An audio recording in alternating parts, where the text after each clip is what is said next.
mattered. I had become a total, complete failure in my Wow. life. And so I was just going to blow my brains out, man. I had a nice little 9 millimeter Smith & Wesson M&P 9C. It was great weapons, 12 round magazine, subcompact. And I was just going to blow my brains out, man. I was ready to rock and roll. It was it. I was going to call it. And, I just something said it was a Saturday. I remember something said, just like, give it one more day. What's up, Warriors? This is Max Dutton, and in this episode, we talk about overcoming darkness, finding God, rebuilding purpose, and surviving the lowest points of life. Let's jump in. Max, welcome to the show. I'm thankful that you're here today. Yeah, no, I appreciate that, Rob. It means a lot to me. I love being here, and honestly, just different individuals like yourself, who are just trying to speak the truth and just light people up, get people moving. In a world of mediocrity, in a world of just average men, average people, in a world of just like a cesspool, man. Guys like you stand out, and there are people who tune in, and there are people who, I foresee growth from you. I foresee development from you. I foresee a lot of people who are going to wake up because of what you're doing. So thank you as well, man. I always say, and maybe you feel the same way, whether I help one person or a million person, if God uses me to, get to that person, then I've done my job for the day, because, obviously I want to impact as many lives as possible, but I'm just here to help everybody and anybody. And that comes from my own struggles as a man, as a veteran, the things that I've been through. And I just know that we can do better and be better. So active duty Marine, currently a recruiter. How long have you been in? Yeah, I've been in the Marine Corps now. I'm in my 15th year right now, so wow. been going hot and heavy. Yeah, and so I'll tell you, it's been a good ride. But I'm definitely looking at the other side. I see what's on the other side right there, and I'm like, yeah, okay, inbound. And I spoke to a couple other Marines, and what I like about military members, for the most part, it seems like a lot of us make good business owners or good coaches, and we always try to look for that way out, I guess, so to speak, before time's up. What led you into going into coaching? Like, what was that call? What was that like for you? Yeah, that's such a powerful question, man. I'll tell you what, like going into coaching, I coach a lot of different people and a lot of different things. I have, for example, a program called Pay to Speak, where because I'm a speaker, I'm a motivational speaker. And I think that's the most important part. Is like I'm a speaker, and so from that world as a speaker, getting on stages and things like that, and just talking to individuals and inspiring groups and organizations or whatever the case may be. I was like, well, you know what? Let me build a program. It was actually a mindset program initially. So I did like a 10-day mindset program for a lot of folks. And, that was good. And it was a little bit more vague, but then I was like, you know what, then let me build this program called Paid to Speak. And I was teaching individuals how to build their own business as a speaker. I still got a couple of classes in session right now for that. And we recently just launched a new program called Before the Apple, which is targeted toward women right now. Specifically, we will open up to men soon. But the idea with it is it's to turn women into godly women who have the ability to understand discernment, who stop running around the streets, who, honor themselves, who can be powerful and strong through biblical teachings, and then, really heal themselves from their past and move into their future, just ready to find their Adam, right? That's why it's like before the before the apple, before the fruit, so to speak. And so like before that time when, when we were naked, but we were not ashamed, and so it's just about women. Because right now you think about, look, man, I tell you what, you look out in the world, you see these women out here, they don't value themselves. And look, a man, we don't value ourselves in a lot of ways either. But men who don't value themselves are a dime a dozen. But women, they're precious, man. I look at children, I look at women that are just precious. And so there's nothing more, like nothing sadder than to watch like a young woman with potential and honor just give it away. And so I think women are some of the most powerful creatures on earth. Like that's why if you play the game of chess, the king is the win or lose, right? But the queen is the most powerful piece on the board. And so I became a coach just really through the desire to coach people in the sense of leading them toward improved performance, leading them toward, a new way of living. I've been through a lot of things. I've made a lot of mistakes. I've been married and divorced. I've been, abused. I've been homeless. I've been broken. I've been lied to. I've been cheated. I've been a cheater. I've been a liar. I've been a deceiver. Like, I've done all these things. There's periods of time where, like, I was going to take my own life, periods of time where I was alcoholic, periods of time where I was lost and not have God. Like, I know life with God and without God, and I choose God every time. I know life with honor or without honor. I know what it's like to put on a fake mask. I know what it's like to tell people you're a man of honor, but then, behind closed doors, you're doing all types of sinful things. I know what it's like to just be a deceiver. And honestly, the biggest part of that is I know what it's like to be the deceiver of yourself, where you don't even know who you are. And so when you close the door at the end of the day, like, your soul's not even happy with you. And to think that your spirit and you and your flesh are the same, like, we're not even happy with ourselves. And so I was that guy. And as a coach, right, it puts you in a position to lift people, to build people. And it's such a great business because when you can understand how to really change somebody, it's a great business model too, because it requires no overhead per se, right? Maybe some ad spend and some other things, but it's a great way. Like, if you have the ability to inspire, the ability to teach somebody something, it's a great way to make business. And so I help people build their own coaching businesses as well. So, like, it's a great career path. It's challenging and it's hard, and you got to be aggressive and you got to be assertive and you got to build a brand. But yeah. So with that being said, I mean, we both, and I think for guys like us, we make good coaches because we've been all those things and we've been through all that hell and we've been through all that shit. And I myself have talked before where I've had a gun in my hand multiple times and wondered if this was my last day. Why do you think that, unfortunately, social media, OnlyFans, everything that's going on in this world, why are women like just kind of not having discernment? And do you think they see that as being controlled in this kind of world we live in? Yeah, 100%. Like, the enemy has lied to them, right? Like, they've been fooled into believing that, freedom comes from, doing whatever you want with your body. Freedom comes from, giving yourself away to whoever you want. Like, that's Satan literally telling them that. They don't realize that their body is their temple. They don't realize that that's actually making them more depressed, more broken, more empty. Like, they don't realize that. And then they turn around, and they sit here and they try to justify, how they're feeling and pretend like they're good, but they're broken and they're shattered people. So, like, I think that, realistically speaking, like, if you look at just like pop culture and music, it's clear that it is driving people toward evil things, right? Like, even if you're not a Christian, even if you're not a Christian and you don't believe in demons, and I know the demons are real, like, I know the devil's real, but if you don't, is sex with whoever good? Is, like, just the way that these men speak in the music, is that good? Drugs, is that good? Murder, violence, is that good? Like, my community, African American community, particularly in that culture with that kind of music, like, 14% of the population, 50% of the violent crime, like, is that good? And I think that's perpetuated by the culture of that music. And women, they are, they can free themselves from that. Men can as well. And so whether you're a Christian or you're not, like, we can sit here and say, like, we're being programmed to believe these things. We're being programmed to love hating ourselves, and we're being programmed to love chaos. I can't open up my phone and look at my Facebook without seeing some recommended. It's not my algorithm. These are not things I follow. Recommended videos of literally people fighting in the streets, right? Recommended. I open up my phone to Charlie Kirk being shot in the head. Like, Yeah. what is this? And there used to be a time where you would open up your phone and it would give you like a warning, like, graphic, be careful. That went away for that video. Why is that? Yeah, I know. That's Right? crazy. Yeah, man. Yeah, same thing. Like, I try to change my algorithm by following people like you and things that I want to see.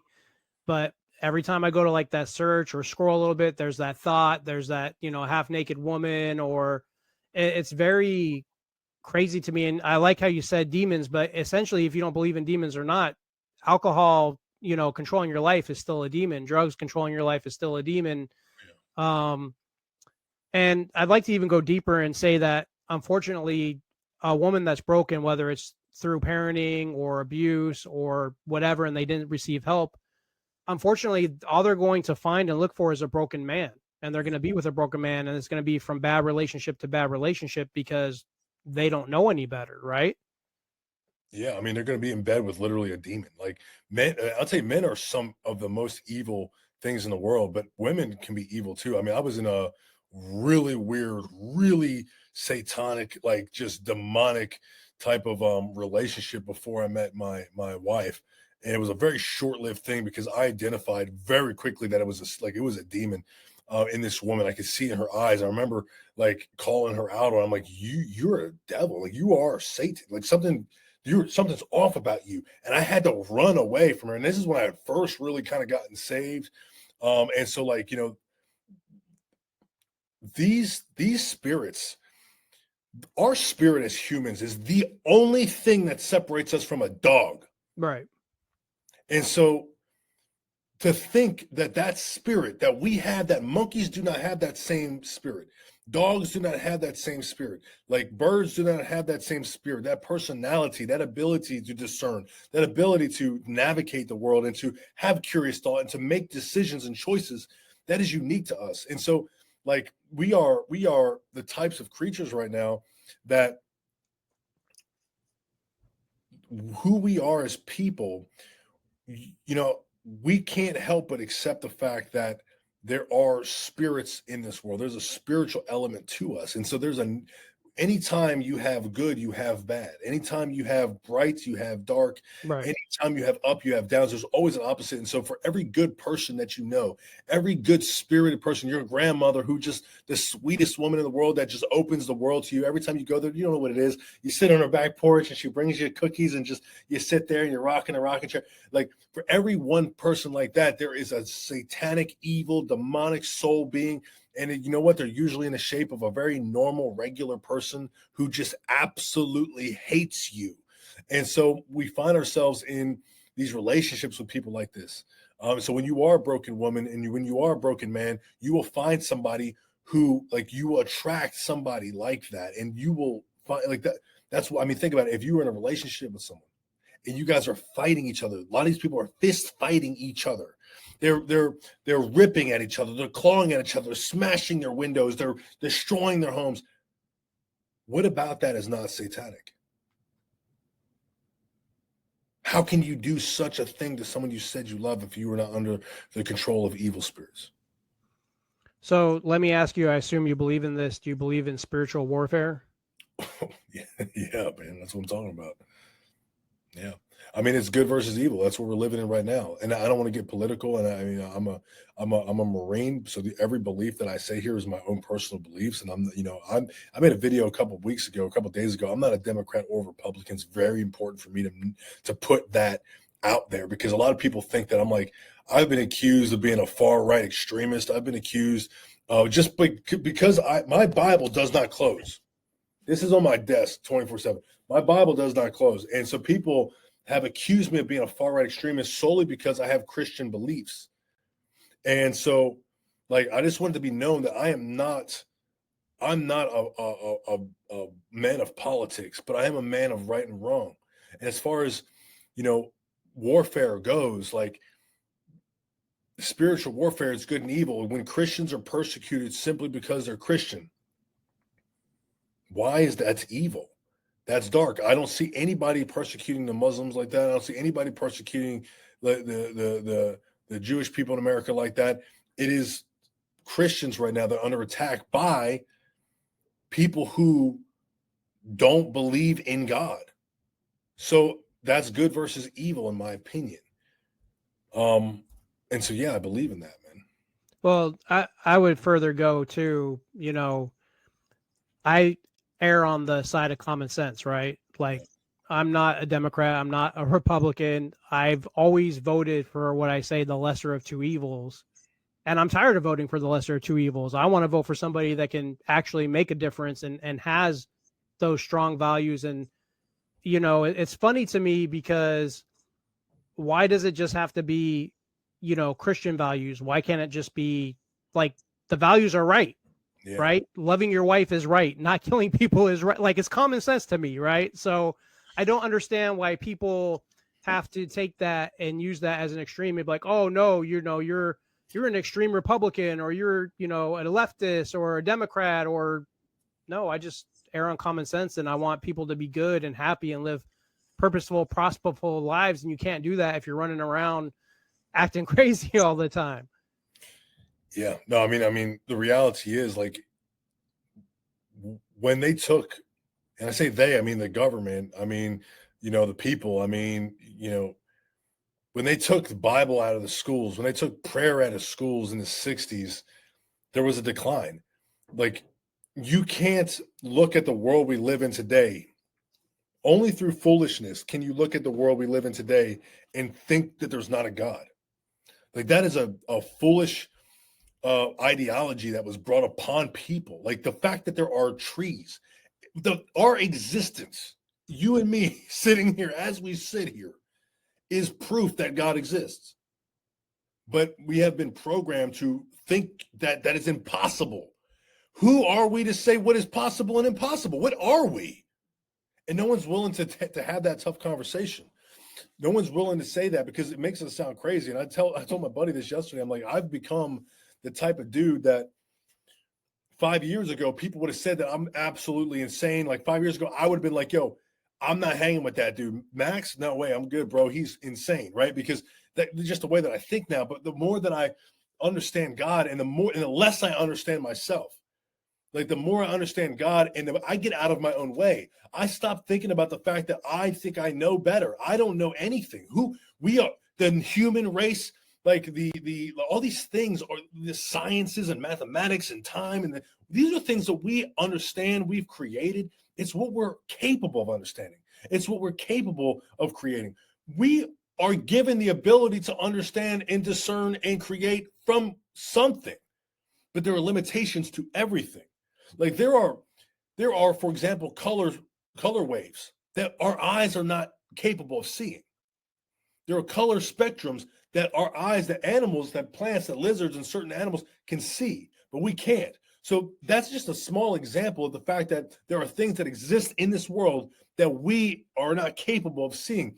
The same thing goes with the spirits. The same thing goes with the demons. The same thing goes with that. Like, because our spirit is not as connected to our brain as it once was when we were walking with God in the garden in early times, when humans were living to 800, 900 years, when we were 10 feet tall. Like, we are not built that way anymore. And so there are things that we are just not capable of understanding. And we want to put understanding into things because that's who we are as people. And we put understanding into things through science, and I think that there's a lot of truth to science, and I think that that there's biblical science, and I think that a lot of things line up. But to deny God's existence is like denying that you exist, and it just doesn't make sense. It's asinine. It's intellectual dishonesty. It's I don't even know how to it would be technically deemed as insanity. It's like watching something occur and saying that didn't just happen. It did, though. Like, the fact that you're here, what created you? What created the Big Bang? How do we know we're not just bacteria in some grand scheme of God's creation of some other thing? We don't know. The best example, the best understanding we have comes from this book that our feeble minds can understand, written by people from thousands of years over time that have generated these concepts from God for us to be able to grasp. And honestly, it's pretty well explained if you're willing to take a look and understand. But the funniest, craziest, most unfortunate part is most people aren't willing to do that. They're not even willing to do research on their political candidates. They're not even willing to do research on the most basic of ideas and concepts that are right in front of them. Why would we expect them to do their own research on the creation of God or of the universe in themselves? We can't, because humans are flawed in such that way. Yeah, we have this. I always tribute everything, a lot of life, to the Matrix, and I'll show my age. You have guys like us essentially that are unplugged, and we're trying to find the truth and do the right thing, and everybody's just sheep. nowadays. They hate someone because their friend or neighbor hates someone. They, it's not. I like that you said that, because anything, I don't even watch the news anymore. And if a story or something I see on social media or while I'm on Google and I want to research it, I will like look at various media outlets. Like I'll do the due diligence to form my own truth. Yeah. And we don't form our own truth anymore. We just listen to what social media has to say and listen to what our friends have to say, or that popular influencer or superstar. um it is very scary to me that we can believe that we can, I'm going to catch some hate for this, but whatever. We can believe that we can be a toaster.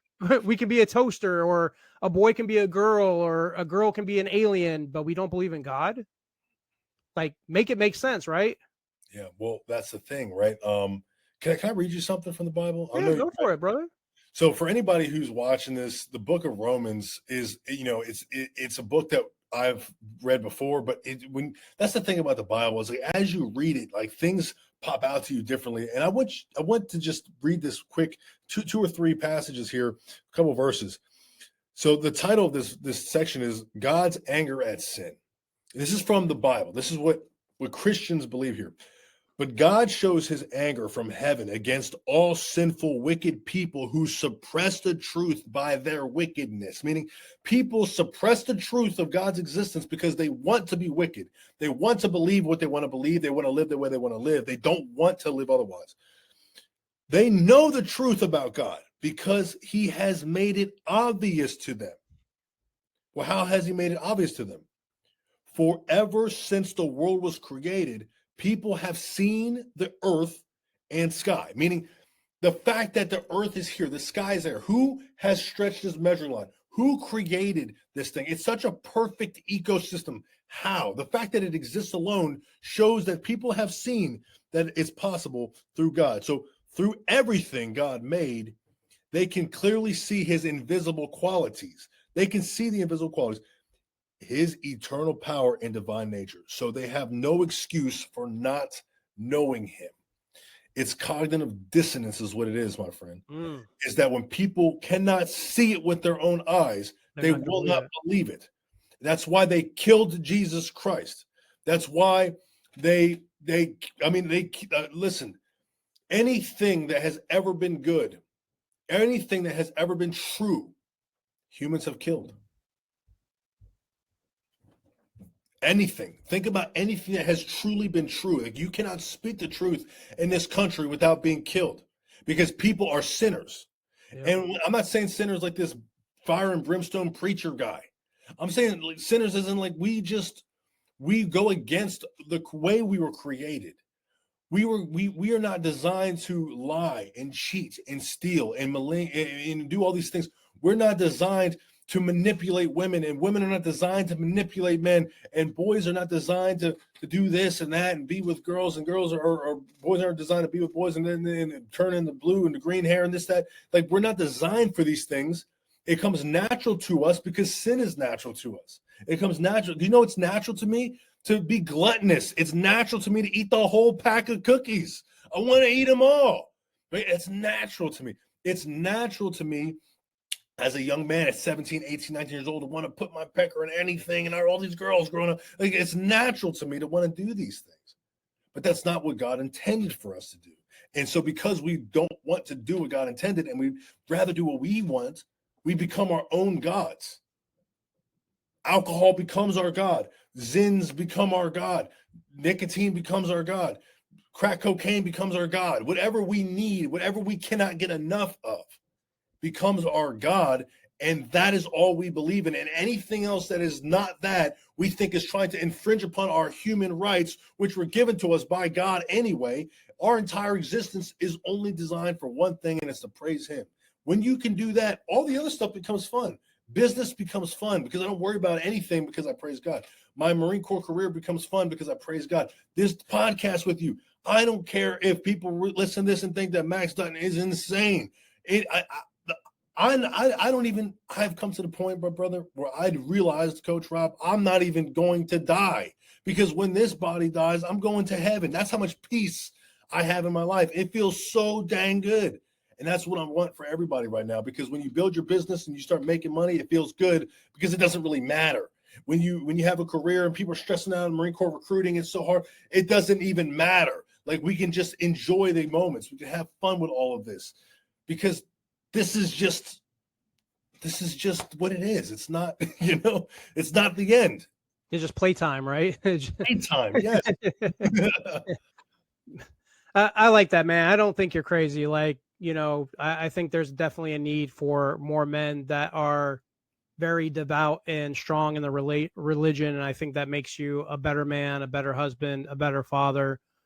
So let's talk about that a little bit. You alluded to, like, basically going through what most people do with, trauma and drugs, alcohol, being a man, joining the military, all that stuff.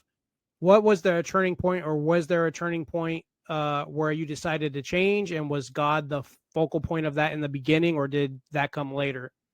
I used to think I was my own God, or like I used to think that the universe was there. I didn't know what the universe was. Like, I always knew there was something going on, but there was a time where I believed that, like, I could control everything. I could figure it out my own. I was, you know, like, I remember telling friends, like, I used to have friends who believed in God, and I don't even like call myself a Christian per se, because it's a religion, but it's the best way to kind of show who I am, like just having a relationship with God. But anyway, I used to have friends who would have this relationship with Jesus, and they would try to tell me, like, "Hey man, so you should come to church with me. You should do this thing." One of my good buddies, Maria, actually comes to mind when I think about her. Ingram, um, we were recruiting together, and she used to always try to pull me into Christ. And I'll tell you, like, I always had this idea where that I was capable of, if I took all the energy that I would give to God, all the energy that I would give to Jesus Christ, this Jesus Christ fellow, then if I just believed in myself enough, then I would be successful. And the truth is, in many cases, you can be successful here on earth, believing in yourself and persevering and pushing through. But no matter how much money you earn, like, I have a influencer that I absolutely love, not even influencer, entrepreneur, Alex Shermozy, multi millionaire. I love watching his content. He's a great businessman. However, he's so empty and so dead and so hollow and so calculated and cold, and his eyes are dead. And I don't even know how beautiful his relationship with his wife could be, because I can just tell that they're both that way. And so it's like, I know that you can believe in yourself and become like that, but at what cost, right? Like, how much more of life are you missing? And then what happens after the fact? So for me, you know, it wasn't until I was just at a low point. I've had many, many low points, but I have a son. He's 4 years old. My wife and I have been married for about 2 years, and 2 year and a half or so. Our anniversary is about 2 years. Our anniversary is coming up, and so um, my ex-wife and I, she's a great woman. We get along well. Very, very great mother. Like, I'm so blessed to be able to have just such a healthy relationship with that woman, because I know so many people don't have that. And so, the point is, when her and I split, it was what it was. But the problem in that whole thing was the fact that I had this boy that I had, like, promised I was going to be this great dad. And I just turned out to be just like my dad. And it killed me. I mean, I just could not believe it. I thought I was so heartbroken that I had become like this. Like, oh, even still, man, I tell you what, like, I don't raise him directly. I call him every day. I'm going to see him, every month I go see him, because he lived pretty far. I got to fly there. But, it's like, it sucks. But, like, that was the part that just really broke me. And I didn't have God. And I was single now. And I was alone. And I've never had issues pulling ladies. That's never been a hard thing for me. So, like, you can only fill the gap so much with meaningless relationships. And so, like, I got to the point where I was talking to nobody, and I was just in this catatonic state of just, like, emptiness, not even depression. It was just like nothing mattered. I had become a total, complete failure in my Wow. life. And so I was just going to blow my brains out, man. I had a nice little 9mm Smith & Wesson M&P 9C. It was a great weapon. It was 12 round magazine, subcompact. And I was just going to blow my brains out, man. I was ready to rock and roll. It was it. I was going to call it. And, I just something said, it was a Saturday. I remember something said, just like, give it one more day. Something said, just give it one more day. So I gave it one more day. And I don't know, I can't remember what it was. God didn't come down and speak to me. Nothing. I didn't have a vision. I didn't have any of this. None of this. Because God knows me. Look how I am already. And I've never even heard the voice of God. I've had some visions, dreams and things, and he's spoken to me in different ways, but he has not spoken to me in the way that I know he has spoken to some folks. And he knows that if he were to do that right now, I'd be in an insane asylum trying to get people to follow him. And so, but something told me, give it another day. And then something told me that night to get to church the next day. And I had never really been to church. I've been to church one time as an adult of my own. And that was with my friend Ingram 2 years before this. So that's the only church I knew in the area. So I Googled that church location, and it turns out they opened up a second location just down the street from where I was living, like 5 minutes down the street. So I said, okay, like I'm gonna go. I don't know what it was. I'm gonna go to church. And I went to church, and I remember I had the hat on just like this, and I had to cover my eyes, and I'm just sitting there, and I'm like by myself, and it was just the most beautiful message ever. It was about just letting go. It was about just letting go and just submitting. And then they happened to do this one thing they did like once a year or twice a year where they do a response weekend or a response service where the idea is like they'll have people pray with you, or you can go and write your pain on a index card and nail it to this big wooden cross head, or you can go like light these candles. I'm like, well, I don't really know anything about these candles, and I'm too shy to go let these people pray for me. I don't know who these people are. You know what I mean? I'm not well, man, I'm Dutton. Like I can't. These guys, like, whatever. So I'm like, well, let me just write this stuff down on this card here, and I write it down, and I nail it to this cross, and it's just oh God, I could cry, man. I'll tell you, like the way my life turned around, man, like so fast. It was crazy, man. Like just week, day by day, hour by hour, week by week. And like so it started with the pastor called me. That's how it started. The pastor called me that day because I had filled out the first time member thing. And the pastor called me that day and started talking to me. And he was like, hey, so thanks for coming to church today. Like, is there anything we could do? I saw here that you circled like worship. Like if you wanted to do something, you could worship. And I was like, well, yeah, I played drums my whole life, blah, blah, blah. And he's like, well, we're looking for drummers. And that's how it started with church, because he's like, hey, look, let me connect you with this guy. So he connected with this guy. That guy called me. And then I started playing drums. I remember I went to the rehearsal and I was drinking. I had drank every day for like a year up to this point. Every day for up to a year. At this point, I was drunk like every day. Wow. I wasn't drunk at work, but I was drinking. As soon as I get home, I'm opening it, cracking it open. And so I remember going to this rehearsal like 2 days later to learn, to show them how I could play drums. I had to learn a song. They set it all up, and I play the music. I'm drunk at this thing. I don't know if they knew or not, but I'm drunk and I play. And they're like, wow, you're freaking good. Because I was a world-class musician. The Marine Corps is the best at everything we do. And I was a drummer in the Marine Corps. I was a drummer. And I was, if I went down my history of like who all these special, whatever, no one cares. But the point is I was really good. I still am. I was looking at a drum kit right there. But, and I started playing in the church, and I just started to feel God in just such a whole way. And then I met my wife, and we started building this beautiful relationship, and things with my ex started getting better. My relationship with my son didn't falter. And then it's all these things. I started making money, and the coaching started, and it's just like, it is all because I asked Jesus to just step in. And like, I was the type of guy, man, I told myself I would never, ever hurt myself. I would never, ever be that dude. And at my lowest point, like I was totally cool with it, man. I was actually going to do it twice. That day I was at my house, but there was a time, it was just before that where we had the Marine Corps birthday. And we did it in late October, and it was the Marine Corps birthday celebration, and I was in the parking lot. Everyone brought their families and stuff, and like, they were all getting ready for the ball, and I was just going to blow my brains out, like right there. Wow. In the parking lot of the Marine Corps ball. Like I was just going to kill myself because like I didn't care, and then I just didn't, because I was like, man, if I do that, then the Marines are going to they're going to find me that night or the next day. It's going to ruin everything. And I'm going to just, oh dude, I can't do that to these guys. So like, I just didn't, I remember I had this cool Tesla, and it was like, I was like, man, I got a glass roof. Like it's going to blow a hole through the glass roof. They're going to see that. Anyway, like I just chose not to do it. I was calculating like the reality of like how the outcome, the secondary and tertiary effects of it all. And And I didn't do it that day. And I went in there and I'm dressed up and I look all good. I'm smiling, I'm shaking hands, and everything's all good, you know. And at this time, I had, you know, the Dutton mindset. I think I had probably about 20,000 followers. I was people knew me from my recruiting tactics. And like, I was not an unpopular person. Like, I was somebody. And so, like, to even have like all these accolades and like people, you know, I was the number one recruiter in Fort Lauderdale. And like, I was just this guy and none of it mattered. Like, I was going to kill Right. myself. You're empty. I was empty. Yeah, man. You just felt empty, and you felt there was something else, and that message apparently was meant for you that night. And fun fact, which I don't think I've ever said on this podcast before, I too played the drums in my church, but I'm not a good drummer. But I did play church drums every Sunday during worship. Did you?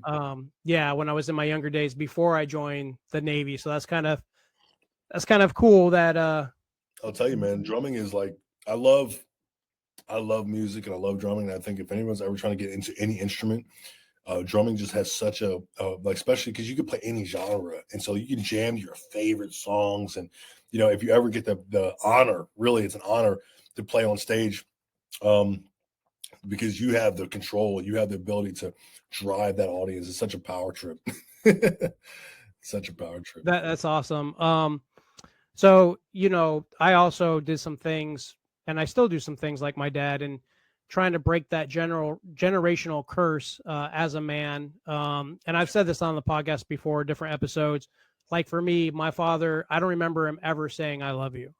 Not until now that he's older, you know, and time slipping away, that he does say "I love you." But growing up, never said it. So I realized that every time, even to this day, I just had a conversation with my 26-year-old daughter earlier.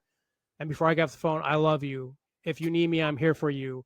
Because she's having problems with my ex-wife, her mom, and we're both different parents. She's the kind of person that if she's mad, she'll take it out on her kids. I'm the kind of person that I'm always going to be there for my kids. And you know, my daughter's texting me, and she called me and I didn't pick up, and I'm like, "Are you all right?" And she's like, "Yeah, it wasn't a big deal." I'm like, "No, if you need to talk to me, it is a big deal. Like your issues, your problems, it doesn't matter how small they are. I'm here for you, and this is why I'm your father, to be able to help you or guide you, no matter how big it is." And you know, we talked a little bit about what was going on, and she ended up better. And I was just realizing, like, man, like I'm completely different person than my father, but it took a lot of time. And even now, some of my mannerisms, some of my emotional response, emotional regulation, I have to check myself because I end up coming off just like my father, and that's not a place I want to be. So I know the answer to this, and that obviously, like, really, you can't take God out of anything if you truly want to be at peace and be successful and live a purposeful life. But for those men that maybe they haven't found religion yet, or they're just resistant to it, what's some key things they can start doing immediately to start showing some form of purpose, having respect for themselves, being the kind of man that this world needs? I think that if you're a man and you're just looking to just upgrade yourself, you know, one of the best things that you can do, like if you wanted to just have something that you could do right now as a man that would just elevate you beyond most men, like immediately, stop talking. That would be like, then just stop talking. Just become stoic in that way. Every room you go into, just become the observer. Stand up with your shoulders straight, shoulders back. Make sure you smell good. Make sure you look good. Wear darker colors. And just stop talking. Tuck your shirt in and just stop talking. And just become an observer of men. Begin to analyze and study people. Study their communications. Study their microaggressions, meaning, you know, when someone speaks and then when they're done speaking and someone else begins to speak, watch how their face changes and see who they really are behind the facades. Like, master these things. And I'll tell you, like, through that activity, through those types of behaviors, what you'll start to see is no one is real, that we're all fictitious, that we all have a display. We all have a emptiness to us. Those who are not aligned with Christ have an emptiness to us, and you will learn very quickly who you can take seriously and who you can't. You will learn very quickly who your friends are and who aren't. You'll learn very quickly, where you belong and where you don't. You'll learn very quickly where you're at in the hierarchy in that room. And so that's like the first thing you can do is just stop talking. Just become an observer. And you can look back at any movie, for example. Look at the movies, man. Like whatever movie character you like. Maybe you like that show Peaky Blinders. Maybe you like Denzel Washington. Maybe whatever it is that you're into. Watch how those characters move. That's what they do. They don't talk so much. They just observe. And so that's why God gave us one mouth and two ears so we can watch, two eyes so we can watch, and two ears so we can hear. We can just step back and just observe. And so that's what I would recommend immediately if that's what you're looking to do. And then I kind of alluded to like just building yourself up, in terms of the way that you actually look and smell. Like this is really important for men that are growing upon themselves. Like you should have a collection of good smelling colognes and lotions to take care of yourself, groom yourself well, your hairstyle, your face, whether it's clean shaven or a clean, beard or mustache, whatever your choice is, but have it clean, and carry yourself with pride. Like, tuck your shirt in and pull your pants up, or whatever, however you're wearing your clothing, like wear it properly and just pull your shoulders back and just observe people. Just become the person who's capable of getting a coffee and sitting down and watching the world move. And you'll find a lot of peace. You'll find a lot of peace in that. Dang, man. The Marine, I expected the Marine to be like fitness, push-ups, sit-ups, deadlifts. Like, come on, man. Where's the hoorah fitness? That to me, that's more important. I mean, I love that. I think observation and listening before we speak is a very important tool to have. And I think you're right. Maybe there's a lot of younger men that don't know how to do that. But in addition to that, like you said, if you're going to pull your shoulders back, if you're going to walk tall, you got to be in some kind of shape. You got to have some kind of fitness, not only for your overall health, but I don't know about you. You have that I'm a badass look on my face. I'm sure you're a pretty lovable, nice teddy bear kind of guy, just like me. But when you have that perception, when you have a little bit of muscle, when you carry that stature, very few people mess with you. Very few people talk to you the wrong way. Very few people make it a point to harass you or do something bad to you. Now, obviously, there's evil in the world and there's some things we just can't stop.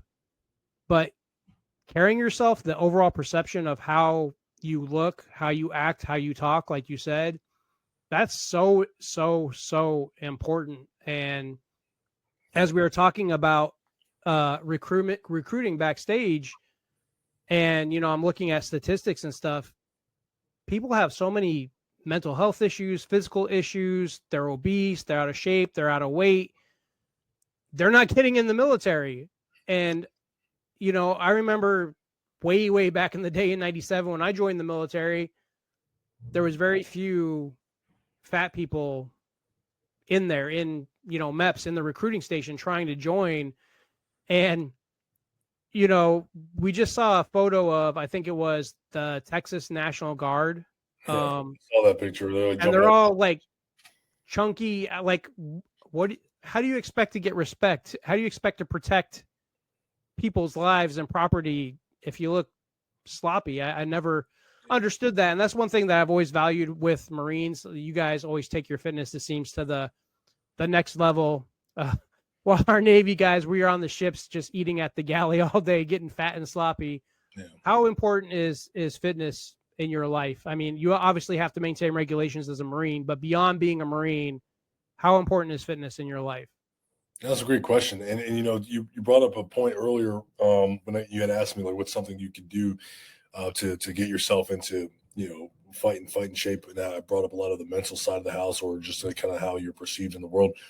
And I think it's important to understand that your physical fitness is next to almost nothing in terms of your personal development, right? Just behind your spiritual fitness and parallel with your mental fitness, because they go hand in hand. The thing about what I had said versus the physical side of the house is, what I said is you can get an immediate difference immediately, like right now. You can flip the switch in your mind and become a different man Yeah, today. that's true. Whereas the physical side, like I can get down on Take my hands time. and knees and bust out 50 push-ups and nothing changes. And so like, yeah, sure, like I might feel like a little bit better for a few minutes and those endorphins are flowing, but there's no physical change. And so that, I guess that's why, like, if we're talking about immediate change, that would be what I would go with. But you're 100% right when you talk about how critical physical fitness is. And early on in my life, that was a major point for me. Like, so I've been divorced twice, not once. I got married when I was 18 and divorced at 22. And so at 22 years old, that's 11 years ago now, I was completely shattered by this breakup, because this was my high school sweetheart, and this is the first real breakup that I ever had, and it shattered me because I was such a jealous, toxic man, which is one of the reasons why I love my new program Before the Apple, coaching women only, because I was that toxic, jealous psychopath. Like, that was me. I know these men very well, and that's who I was in that relationship. And I used to think, after we had broken up, oh, she's going to go be with all these other like super fit guys. And I used to put like all these people who were what I wanted to be, even though she's actually, probably, I think she married some like super skinny, like little white guy. And so like everything I thought was not the case, but it was my own insecurity speaking to me. And what that really meant was that, I had to rebuild myself. And that's really where that's where Dutton mindset began. A lot of people don't know that Dutton mindset started when I was 22 years old, going through that divorce, going through that Wow. breakup. And so, people say, oh, Dutton mindset, like he's just because of recruiting. I've been making Dutton mindset videos. You can't find them because I hit them all on YouTube. A huge part of it was my fitness journey. And so I remember, man, like I used to look at people and I would say, how come, what does that do, the buff guy, what does he have that I don't have? What does he have that I don't have?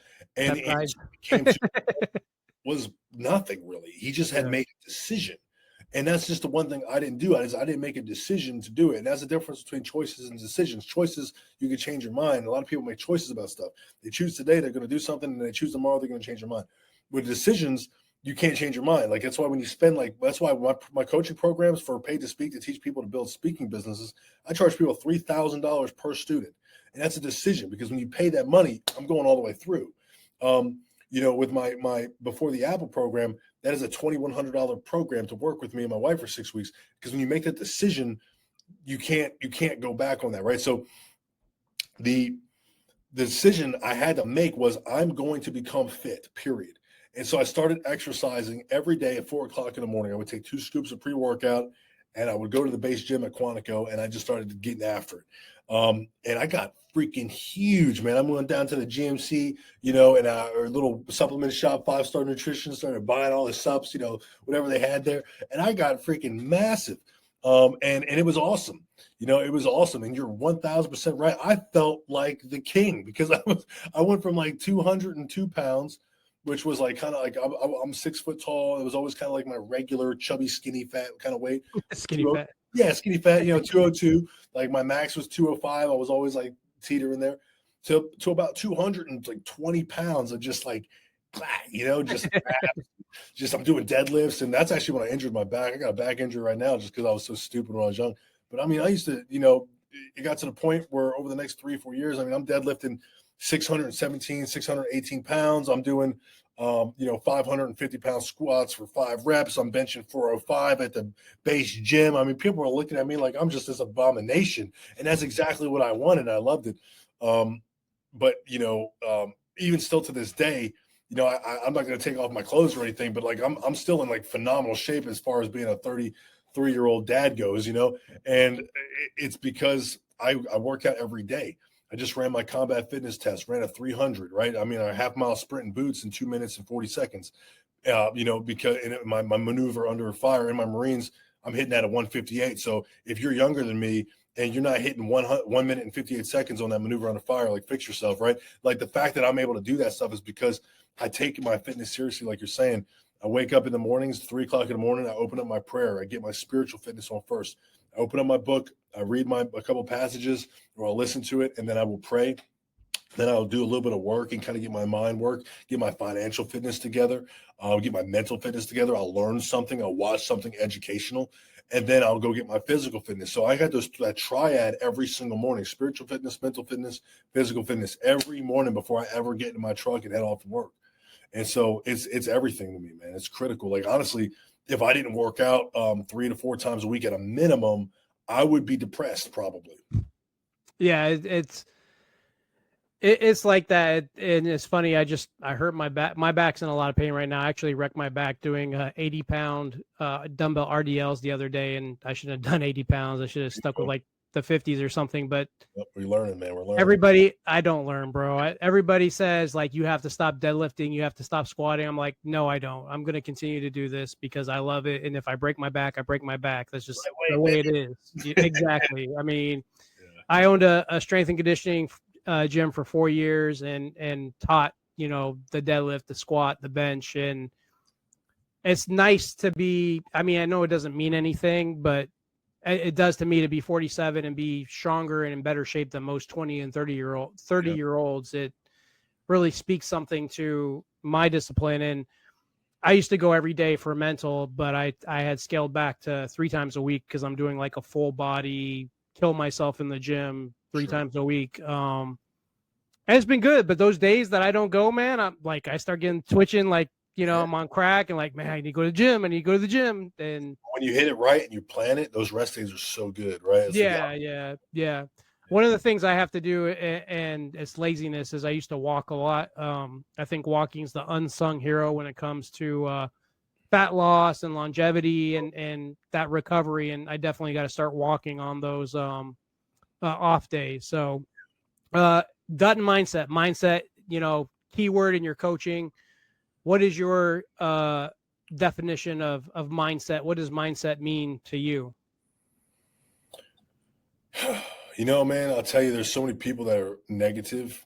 They are negative people, man. And your reality is what you say it is. Like if you like, recruiting duty is a prime example, man. I tell you what, I call people all the time. Ask anyone who knows me up here.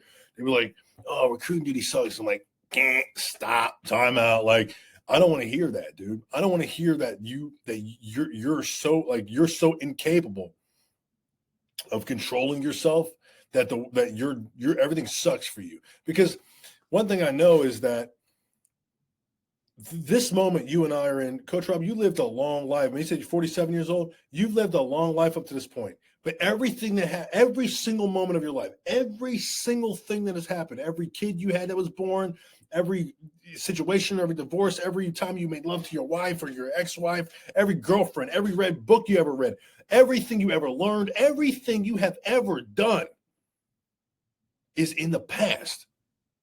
Everything that you ever will do is in the future, whether it's one day, maybe it happens, you die in an hour, maybe you last another 50 years.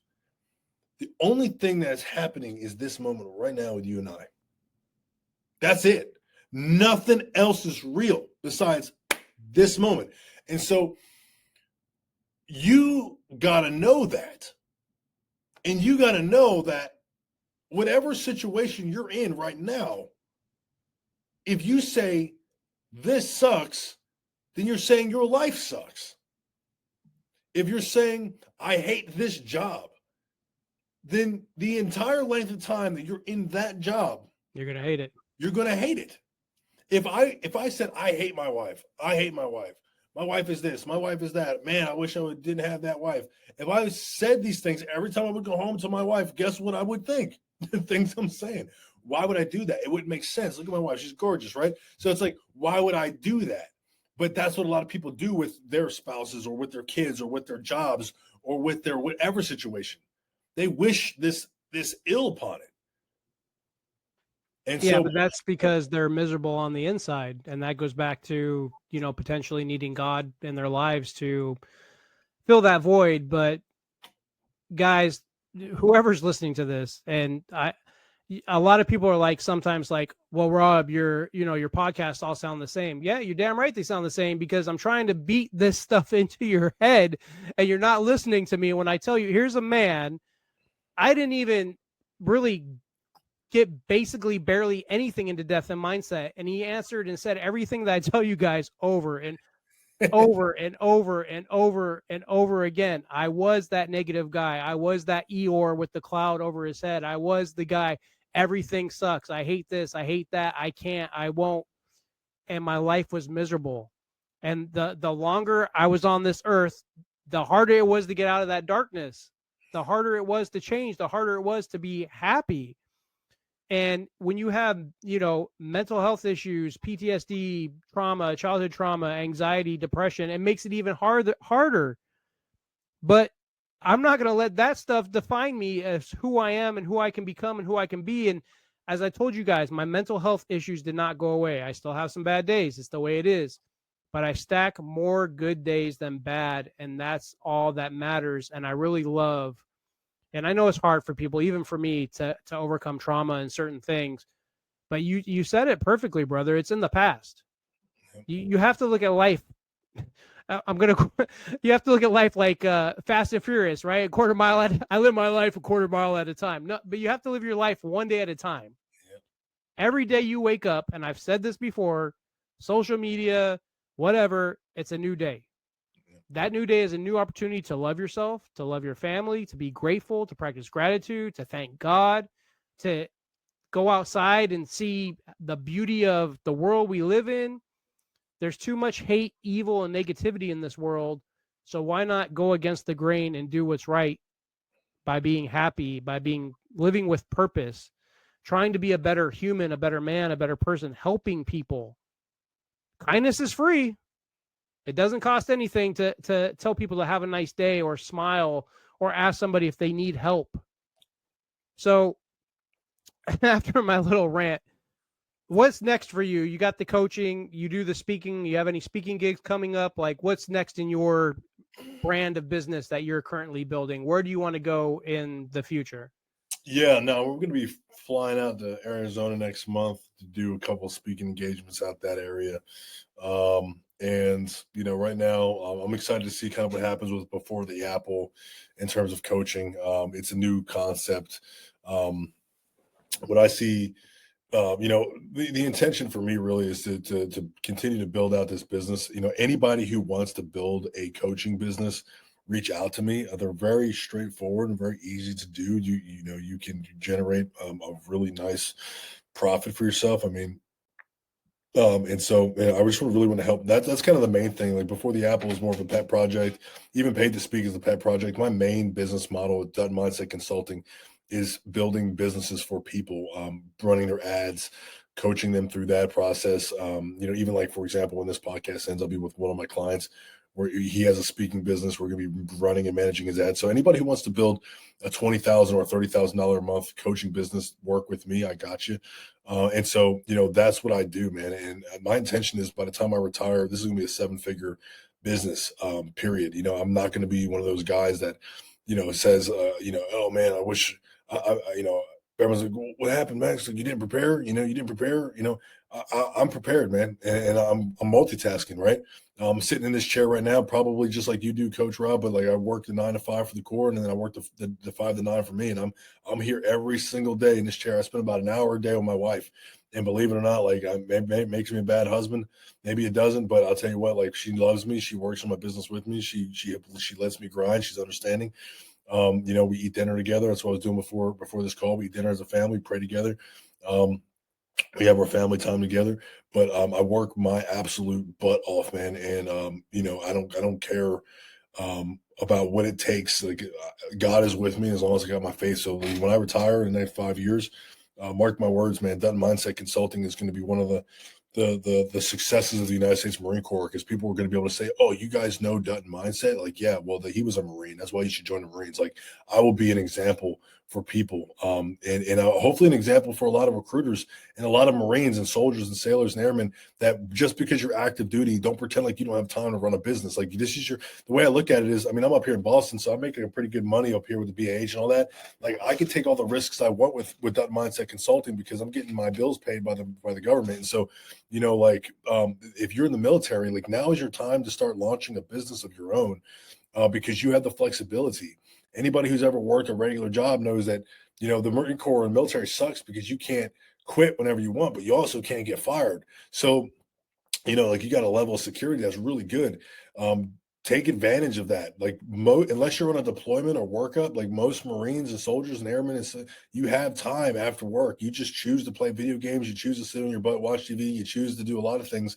And if you took 3 or 4 days a week, and you took the other 3 days a week with your family, Saturday, Sunday, with your family, and you took Monday through Friday in the evenings, those 4, 5, 6 hours, and you put it towards your business, whether it was woodworking in the garage and building something and selling it, whether it was, creating some type of, business where you did power washing at houses on weekends. Maybe you do a digital service like I do. I do digital services. It has no overhead.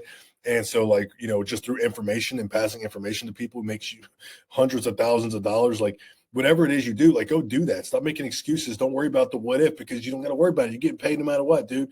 So if you got an extra $500 to $1,000 a month, like, you can make a lot of money for your family. So if you love them as much as you say you do, do what I'm doing, which is take action on your dreams and goals. I grew up with 2 parents who were addicted to crack cocaine. I have half of a bachelor's degree. I barely finished high school. I can't spell worth of crap. So if I'm making the money that I'm making, I'm doing the things I'm doing, I'm making the impact that I'm making. I wrote a book. I actually wrote 2 books. If I could have, over 750,000 followers between 2 social media platforms, and I'm just a nobody, half black, half white dude from Philadelphia, then anybody here could do anything they want.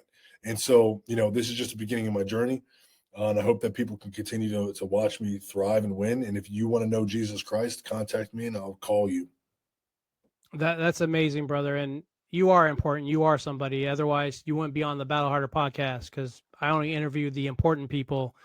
And it takes a special breed to be a Marine, whether you're smart or not. So I applaud you for joining the Corps. And I tell you, if I wasn't 100% service connected disabled vet, man, you would recruit me, right? I'd be raising my hand right now after the show, going right back in to the military. And that's funny, because I had a conversation with my buddy. I did 10 years, and it's been a very hard road, even after being out all these years, to get over the fact that I wasn't allowed to do my 20. And I was talking to my best friend the other day. I was like, damn, man, I should go back in the military. And he's like, you can't. And I'm like, what do you mean I can't? I'm in great shape. Like, they need people like me. He's like, you're 100% disabled veteran. I'm like, crap, you're right. So I applaud you, man, and everything you're doing.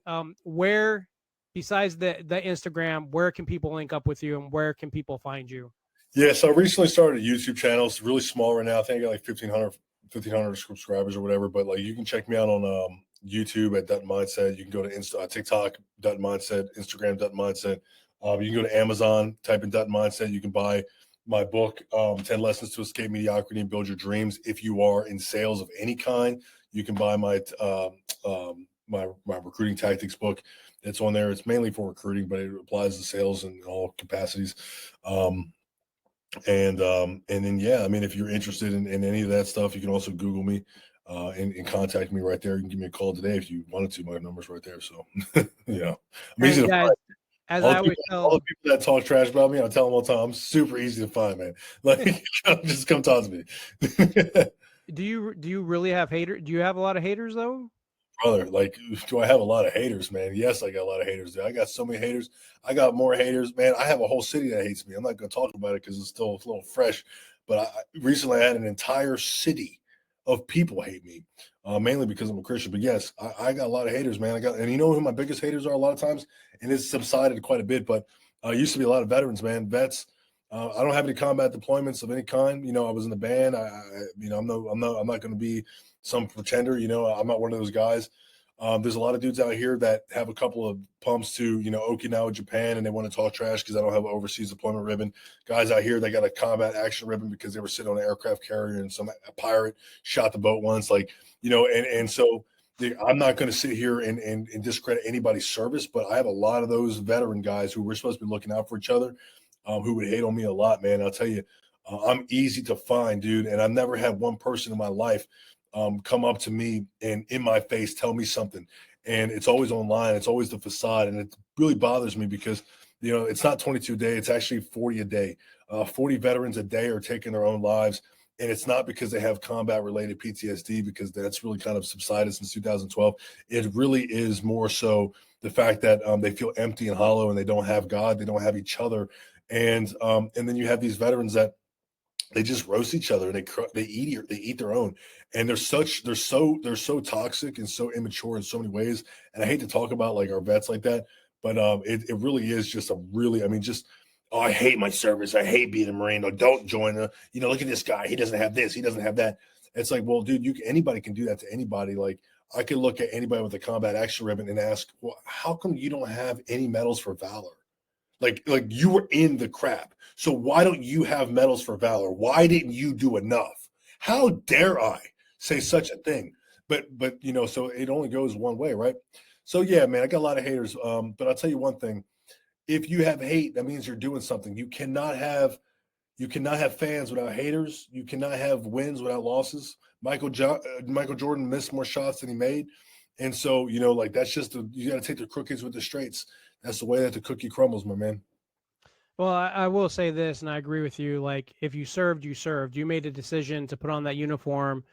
It doesn't matter if you played the drums. It doesn't matter if you're an admin person. Like, I typically never tell people I'm a combat veteran because, like you said, okay, so I was on an aircraft carrier in the middle of, the Iraqi Ocean while planes were dropping bombs. And was it scary? It could have been, but it wasn't. My job was to protect the people of the ship and not go to war.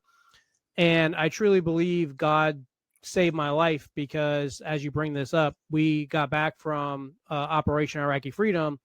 I was back at home for maybe a month, and the helicopter squadron calls me in. And during that time, they had in the Navy, at least, what they called IA, internal augment, meaning that they were going to take so many people from each command, and you were going to go to Army warrior training, and then you were going to go deploy and be ground forces Iraq, and it didn't matter what branch you were in. And I literally just got back, and the commander for the squadron, he's like, "Hey, we have to IA somebody, and since you're the military cop, you're going to go to Army warrior training, and you're going to ground forces Iraq." And I'm like, "We just got back." He's like, "I don't care." Like, he didn't, how officers and commanders, like, it wasn't affecting him, so what does he care? And interesting enough, I had a physical with my flight surgeon to be fit for duty, and I had knee problems, which is a whole another story for another time of how the Navy didn't help me with those knee problems. And the flight surgeon goes, "You're not going anywhere. You're done." And essentially that's what would lead me to getting out of the military. So I truly believe God saved my life, or didn't want me to go for whatever reason. So, they say in the military, choose your rate, choose your fate, right? No one should chastise you because you chose to do what you chose to do. That makes you inherently more smarter than, a grunt or someone that straight wants to go be crazy and play war. So, like, I salute you, man. Like, Yeah. as veterans, especially, it doesn't matter what we did. We need to support each other. As men, we need to support each other. My PTSD is not from combat. My PTSD is from physical abuse in the military. But we have to have better support. Like, that emptiness, I wish more people would find God, and all we can do is preach and spread the word and try to be that lighthouse, so to speak, and guide people to safety. But even beyond that, if, and this is specifically for everybody, needs to do better, but men, we got to do better. We got to do better.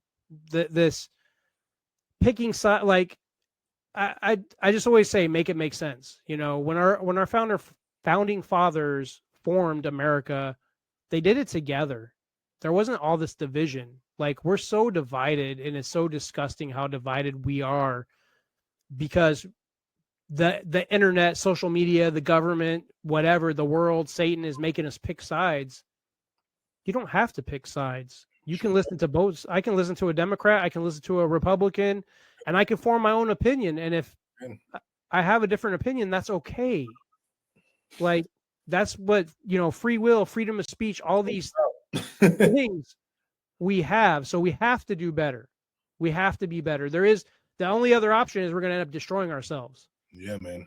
And, it surprises me. I think all the time, like, crap, like, I'm surprised God hasn't like just blown up the earth already and said, "Yep, I'm done. Time to make something else." So, definitely a miracle that we get to live our lives on this earth, especially the way things are going. But I'm gonna end it here. I appreciate you so much for doing the show, man. What a great conversation. Yeah, man. I hope that, guys, if you need to talk about Christianity, you can reach out to Max. He said he would talk to you. I'm sure that if you have questions about accepting Christ as your Lord and Savior, you can always reach out to, like, I know I cuss and I know I look mean and ugly and I talk very, I guess, I don't know. I am who I am. I'm my authentic self, but don't get it twisted. I love God. I love Jesus. He's saved my life more times than I can count. He's kept me, living on this earth, like Max said, like times where I wanted to take my life and something was like, no, you can't. And now I'm here to help speak the truth with like-minded individuals and help you become the best version of yourself, because at the end of the day, you have one life. So you might as well live it the best way you can possible. So Max, man, thank you so much for doing the show with me. Guys, follow him on Instagram. All the links will be in the show notes if you need to get in touch with him. Women, if you want to be a better wife, better mother, better person, reach out to him for his coaching. I think you might be surprised from a man's perspective coaching females what that might give you. And who knows? He might be on another episode talking about something else. We'll see. Right. So thanks a lot, Max. Guys, this has been another episode of the Battle Harder podcast. And enjoy your weekend. As I like to say at the end of every show, remember to always be fit for battle. Thank you. You've just heard another real comeback story on the Battle Harder podcast, where we turn pain into progress and remind you that rock bottom is just the starting line. If today's message hit home, share it with someone who needs to hear it. You might just change their life. Subscribe, leave a review, and join the mission at battleharder.com. Until next time, stay disciplined, stay dangerous, and keep battling harder.